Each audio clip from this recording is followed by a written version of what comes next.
para sa birthday ni VP Leni, ginawan ko siya ng isang birthday cake. Naisip ko na meron naman akong mai-contribute dahil gusto ko, kagaya rin ng paniniwala ni VP Leni na maiaangat niya at ng buong katropa niya ng mga senatorial candidates, pati ni Kiko Pangilinan, ang buhay ng buong mga kababayan natin. Happy birthday po, VP Leni, at God bless you also to Kiko Pangilinan. Mabuhay po kayo lahat. Kaya kasama ninyo ang simbahan, kaya nga panawagan natin ang pakipaglaban natin ang bayan at ang simbahan ngayon ay lumalaban. Okay? Pwede po bang just a brief chant? Ang tao, ang bayan, kasama ang simbahan ngayon ay lumalaban. Ulitin po natin. Ang tao, ang bayan, kasama ang simbahan ngayon ay lumalaban. Isa pa. Ang tao, ang bayan, kasama ang simbahan ngayon ay lumalaban. Okay, ako po si Julie Hamora from the Malayo Movement. We fight for human rights, democracy, sovereignty sa Pilipinas. And we know why we're all gathered here. We know there's too much at stake for our lives, our human rights, those among us who are survivors of human trafficking, who are migrants, who are of the LGBTQ community, women, you name it. There's too much for us. We must fight for our democracy. That's right. Yes. And so today we gather here because across the United States, it's a National Day of Action for Hope and Democracy. There are 19 actions from East Coast, West Coast, the South, the Midwest, and even across the waters in the Philippines, fighting for hope and democracy. So we are marching and having picnics and gathering with thousands of kababayan from across the country. And we have 16 days left until the Philippine elections. And that has not stopped us despite the lack of information, transparency on the voting process, not receiving our ballots. Will that stop us from fighting for our democratic rights to vote? No.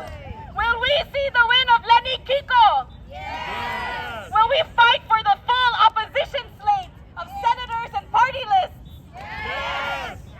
And so, we must organize. Okay, sige po, dito po tayo sa sa gitna. Okay, let's dance for Leni Robredo. Mga kapatid,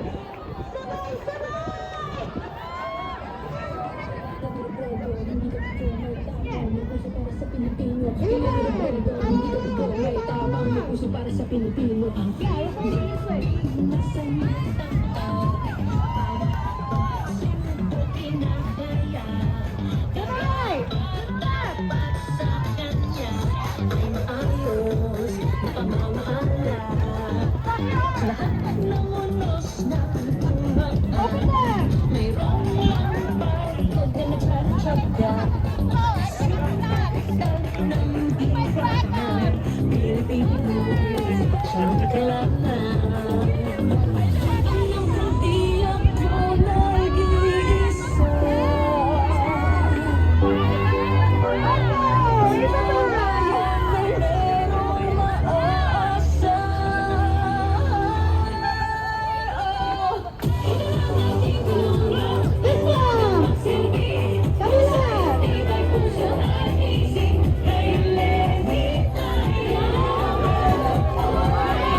Hindi ka bigo, may tapang, may puso para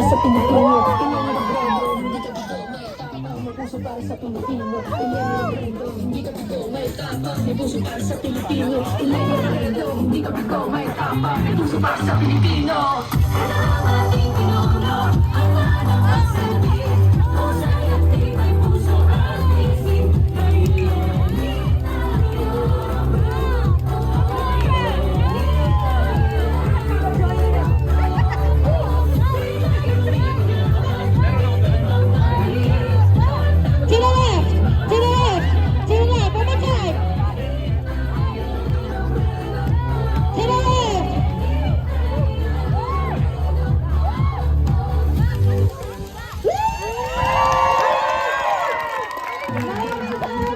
inyong lahat. I hope mahilis na inyong pagkaon. Ang usual na pagbati po ng mga aktivista ay isang mapulang pagbati, pero dahil tayo ngayon ay mga kakamping, isang matingkad na kulay rosas na pagbati sa ating lahat. Ako po si Rio Ortiz mula sa Filipino Migrants for Leni, Kiko. Ito rin po ang aming mga kasama, si Ate Mercedes. Dating BBM supporter for Leni. Right? Pareho pala sila. Pareho po sila na dating Leni supporter. Dating BBM supporter. So, for identification purposes, yes. For identification purposes, kami rin po ay mga taga-Damayan Migrant Workers Association, isang organisasyon na para sa mga migranteng manggagawang Pilipino dito sa New York City. Ang mga members po namin ay karamihan mga domestic workers, caregivers, babysitters, housekeepers, at restaurant workers. At karamihan din po ng mga members namin ay mga undocumented, but it does not matter. Warriors, yes, Pink Warriors. So, ituloy po natin ang laban. Hindi po ito natatapos sa eleksyon sa Mayo 9. Manalo, matalo, nandito po tayo. Kung manalo, yes! Yes! Oo nga, sabi ko nga. Okay. Okay. So, nagsasama-sama po, regardless ng ating immigration status, right? Kung tayo man ay documented, undocumented, migrante, imigrante, US citizen, iisa po ang ating hangarin, isang malayang bayan para sa ating pinakamamahal na Pilipinas. So, ang tao, ang bayan, ngayon ay lumalaban. Ang tao, ang bayan, ngayon ay lumalaban. Maraming salamat po. Maraming salamat sa mga sinabi niyo. Mananalo tayo! Mananalo tayo! We will hang on to that promise. Lord, naririnig niyo po ang hinaing ng mga Pilipino. Mananalo po tayo para sa bayan. Sa Philippines po, yung family ko, we came, yung sa mom side ko, taga Davao po kami. So, you would guess kung sino binoto namin last 2016, right? Yeah, I know. So, yes, kanina nga nagsasalita si Mike. Sabi niya sa Duterte, di ba? Sabi ko, ouch! But, yeah, pandemic, dami hong na-reveal nung pandemic. And lalo po nung nakita ko yung mga actions na ginawa ni Leni nung pandemic. So, sobrang, sa mga wala po nung pandemic sa Pilipinas, ako na po magsasabi sa inyo, sobrang hirap po sa Pilipinas nung pandemic. As in, every single day, nakakaiyak. No, pero sa mga panahon na yun, dun ho nag-shine lalo yung presidente natin na pinaglalaban. So yun, bilang bawi na gagawin ko po, I wrote a song for Leni. I wrote this just a few weeks ago. So ang title po ay Paglaban ng Totoo. Ang pinanggalingan po nun, naniniwala kasi ako na ang kalaban talaga natin ngayon kasinungalingan, no? Mga disinformation. So, we believe that transparency and accountability are requisites for good governance. And napanood po ito ng Office of the Vice President when they received the highest audit rating from Commission on Audit for the past 3 consecutive years. Our vote will always be towards competency, integrity, track record, and genuine public service. Since Vice President Leni embodies these qualities, then she has our vote because we are voting for our country. Our dear friends and family, this is not about red versus pink. This is so much greater than that. This is disinformation versus clarification. This is silence versus exposition of so many lies. This is the rise of the united dynasties versus the rise of servant leaders. This is escalation of corruption versus requirements for transparency. Even though we are more than 8,000 miles away from our home country, let us use our voice to be heard. And let us use our voice to be heard because we can all make a difference. Maraming salamat po sa inyong lahat.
may puso para sa Pilipino. Ilan yung Robredo, hindi ka bito, may tapang, may puso para sa Pilipino. Ilan yung Robredo, hindi ka bito, may tapang, may puso para sa Pilipino.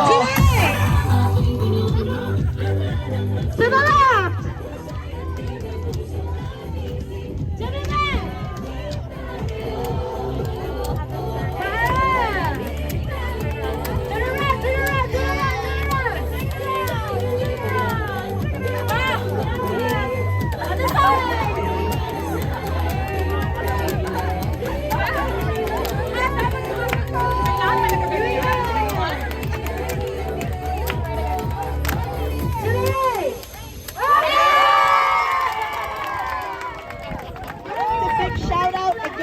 The organizations that put this together, Let Democracy Blossom, Young Global Filipinos for Leni, yay, Bayan USA, Malaya Movement New York, the New York Committee for Human Rights in the Philippines, who am I forgetting?